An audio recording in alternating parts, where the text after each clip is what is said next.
Hey guys, so today I decided to change things up a little bit and upload a video talking about some of the lessons I learned during my time as an EMT. So, to get this started off and to elaborate a little more, I've been in the fire service here for a few years now. Originally, I first started off as a volunteer before eventually transitioning into a full-time career department. Now, during my time in this field, it has certainly given me a new perspective on life and has allowed me the opportunity to witness the underbelly of the world that not many others get to see. Now, being in that position definitely shifts the way you view things around you, to say the least, and it's really something I wouldn't trade for the world. With that being said, though, I wanted to give you some insight in regards to the things I learned and hopefully allow you to get some use out of it. Or hey, maybe at the end of the day, maybe we'll just find it interesting. So, the first thing I wanted to talk about is the importance of things like de escalation and mindfulness.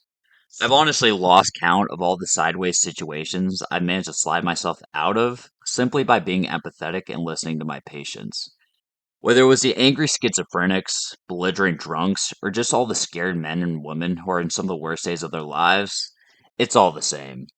Oftentimes, it's easy to be judgmental and want to lose your cool when you're dealing with shitty people. Trust me, I know it's hard not to when you're trying your best and you just absolutely get disrespected by the people you're trying to help.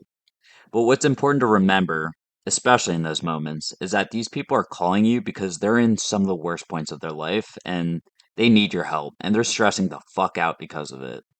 At the end of the day, they're going to be one of these three things: frustrated with the world, frustrated with their lives, or simply angry at the fact that they had to call you to begin with. And unfortunately, because of that, it leads them to taking it out on you. Now, if you want any success in this field, you're going to have to develop some thick skin because of that and practice your verbal jujitsu often. I remember one time I had this one very lovely schizophrenic lady who was all over the place, erratically moving around, giving me the meanest death stare I've ever seen in my life, before proceeding to scream at the top of her lungs, barely coherently, about how much she hated lesbians and how she was going to fuck up any woman who dared to come within a few feet of her. And so after hearing this, I gave my partner, a woman, the biggest shit eating grin I could muster before trying to conduct a plan as how we were going to get her the treatment she needed. And so the de escalation commenced. For the next 20 minutes, I sat there talking with this woman as she screamed about how the lesbians were going to steal her blood, probe her, and torture her at the hospital. She did not want us to go to the hospital whatsoever, but because of the fact she was deemed a danger to herself, we were obligated to transport her. This was going to be a difficult transport to say the least. Now, during her mania rage rants, you could tell she wholeheartedly believed every word that she was saying, and was terrified because of it. Like, Jesus fuck, if I believed that a merciless gang of butch lesbian nurses were gonna probe me in my psych cell, I'd be shitting myself out of fear too. But, irregardless of how crazy it sounded, not once did we tell her she was being crazy. And because of that, I wholeheartedly believe that was what got her to the hospital. It was ultimately my partner and I listening to her. Sure, nothing made sense. It was all jumbled up and was insane. But guess what? She didn't think it was. Her brain was actively rationalizing every bit of her delusions to where it was almost an irrefutable truth to her. I made it a point to let her know that I was listening with my full undivided attention. I asked her questions about herself, what it was she was scared of, or who she was as a person, and the things she loved most in life. And because of that, it helped redirect her into a more stable state of mind by allowing her to focus on something other than her own fears. And it worked. Slowly, this woman went from absolutely belligerent and low key having us question whether or not we needed to call the cops to eventually agreeing to go with us to the hospital so she could get the treatment she needed, all the while she complimented us on her kindness. I am proud to say our mission was a success when my favorite schizophrenic decided to join me on her journey to the psych ward. If you ever find this video, Miss P, I hope that your relationship with the lesbians has improved quite a bit, and that I want you to know that your Hulk Hogan impressions were pretty badass. The moral of the story here is that had I just approached the situation with a defensive attitude and not rolled with the punches a little bit, she probably would have had to get escorted by the cops or just sedated as soon as we got to the hospital, further reinforcing her fears and just being more difficult. Sometimes all it literally takes to remedy somebody's mood is just making them feel listened to, and this applies to almost anyone. Now, obviously, there are going to be a few of those people that absolutely can't be reasoned with, whether it's the overdosing drug addict swinging at you as soon as you Narcan them, or dudes running down the street, butt ass naked, high out of their mind from PCP. In those situations, you just gotta play it safe. But either way, just sitting back and being mindful is a must have skill in this field and can get you incredibly far. After all, at the end of the day, you're expected to bring people to comfort during their lowest points. It's a part of the job, so you need to do just that, your job. And asshole, unfortunately, isn't part of the job description. Now, with that story out of the way, I wanted to shift it into something a little more serious and talking about the harder parts of the job, dealing with death. Now, when you're employed in a 911 system, it's not a matter of if you see death, it's a matter of when. You will see, smell, and hear some of the most fucked up things you have ever experienced in your life, and be expected to shrug it off for the duration of the call, because you have a job to do, and unfortunately, emotions can get in the way when you need to remain calm. What I will say, though, is that the first time you see death, it's definitely a weird and sobering experience. I remember being dispatched to my first serious car accident. In short, some drunk driver was speeding on the highway before sideswiping a car and wrapping his car around a tree. When I got there, his car was fully engulfed in fire, and as soon as I stepped outside the ambulance and ran over to it, I realized there was nobody screaming, and that's when I knew he was cooked.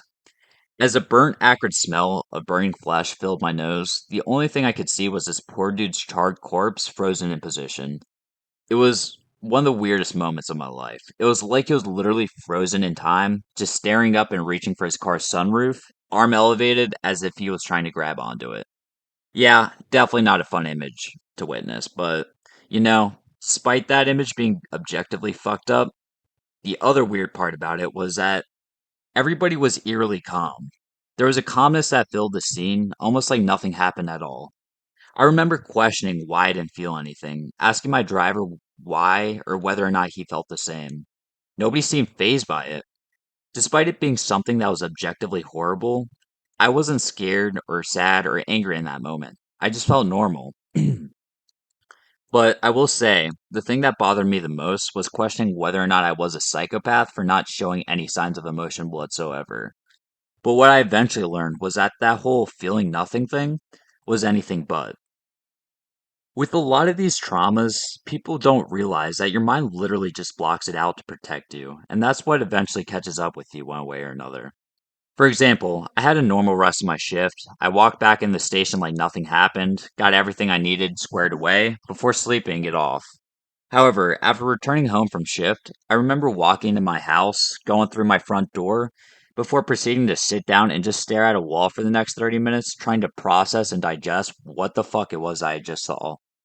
The thing that I felt was honestly an overwhelming sense of numbness and depression. I knew something was wrong, and that's when the call actually hit me. Afterwards, I then proceeded to take probably 4 showers to get the smell of burnt pork out of my hair, questioning why the fuck I still smelled it after going through an entire bottle of shampoo. Yeah, it was not a very cash money moment. But what ended up teaching me was how important it was to actually digest the shit you go through. After that moment, I began opening up about a lot of these calls with my therapist to actually reopen the stuff I shoved away, and it really made me feel 100 times lighter. When you keep bottling up those negative or traumatic experiences without a release, they will continue to torment you, and eventually you'll explode. For me personally, I noticed I was growing more and more irritable. I would have mood swings all the time, and ultimately, I would just be hit with waves of depression because of the fact that I bottled everything up. And I don't want you to have to do the same thing and make the same mistakes. But to wrap that up, one positive you will get while seeing death, despite how hard it is that you'll realize just how vulnerable we are and how one bad turn can suddenly lead to broken families and irreversible grief. It's because of that you feel infinitely more grateful that you survived this long and you start to appreciate life a lot more as a whole. Now, on to the next lesson. The third eye opening experience I had was realizing just how awfully a lot of people live. And I'm not just trying to say that to be judgmental or shitty, but to genuinely be honest and say that it's absolutely insane to witness the state people leave themselves in after they begin to neglect themselves. And now, I'm not talking about a messy house with a few too many dishes in the sink. I mean, being in full on environments where there's probably anywhere from 5 to 6 people living in a space covered floor to roof in human fecal matter, molding food and walls, broken utilities, and dead animals. There have literally been houses I've been to that were so bad that I couldn't even navigate through a hallway before having to retreat because of the amount of roaches just trying to crawl into my boots. Straight up at that point, it's not even your patient's house anymore. It's the cockroach's hood, and they will fuck up a bitch if you don't pass their vibe check. But no, shit is genuinely awful. And what's even more awful is that a lot of times there's kids involved in these situations.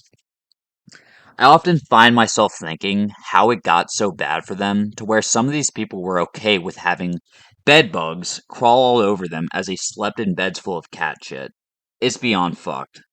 Now, the closest theory I was able to conjure up was that they ultimately let their mental illness win in those moments and stopped fighting back, which proved to be a reminder of what can happen if I decided to give up completely as well. It definitely motivates you to not be complacent.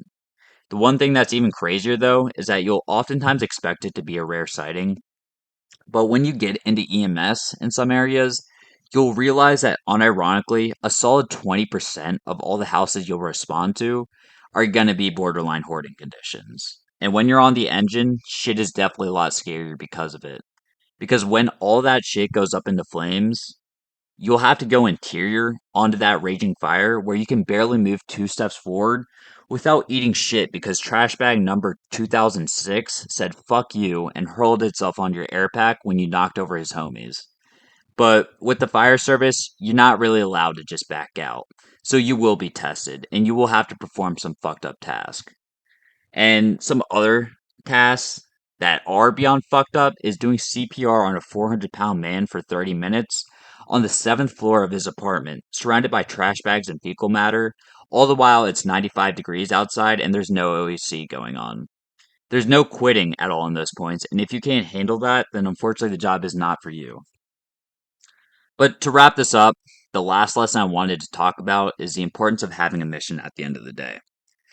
I think we as humans all inherently have a desire to be a part of something greater and find meaning in life. And when we don't have that purpose, things tend to just fall apart. Now, with the fire service, I felt that, and it gave me just that. It gave me a chance to serve an organization that ultimately bettered the lives of those around me. And it led me to discovering that I wanted to do the same thing for them. And just that was my purpose in life at that point. It was to try and find ways to make life more bearable for those around me and really just make an impact at the end of the day. Now, as for modern society, I feel like a lot of people are struggling as a whole when it comes to managing their depression because of just that. It's because we lost our purpose and meaning in life. It feels like it's no longer possible to create families and have kids to raise, or really be a part of a community bigger than yourself, or really a community at all. Whether it's because of the continuously rising cost of living that ends up making it barely possible to take care of others, let alone yourself, people interacting less outside, or ultimately politics pitting us against each other. It's fucking us up. Like, no wonder everybody is so mentally drained all the time. All they have to live for is working enough to pay rent on time and get a meal or two in before clocking back into work. There's really not a whole lot of living at that point, and that's a tragedy. But yeah, side ran over. But I really do think it's important to try to find that community for you. I've never really been a religious guy, but I appreciate what things like going to church can achieve because it gives you a community to be a part of. Now, if religion isn't your thing, there's always volunteer work. In my case, I went with volunteer firefighting, and it definitely gave me a sense of brotherhood with my fellow firefighters. But there's also so many other options that'll give you that space and environment to make an impact. And at the end of the day, as long as you're making a positive impact, it's something I highly suggest you do. And hey, maybe you'll find that greater purpose for yourself. But that's all for now. I hope you did get some value out of this. And if you have any questions related to what we talked about here, please let me know in the comments. I hope you all have a great day. And until next time.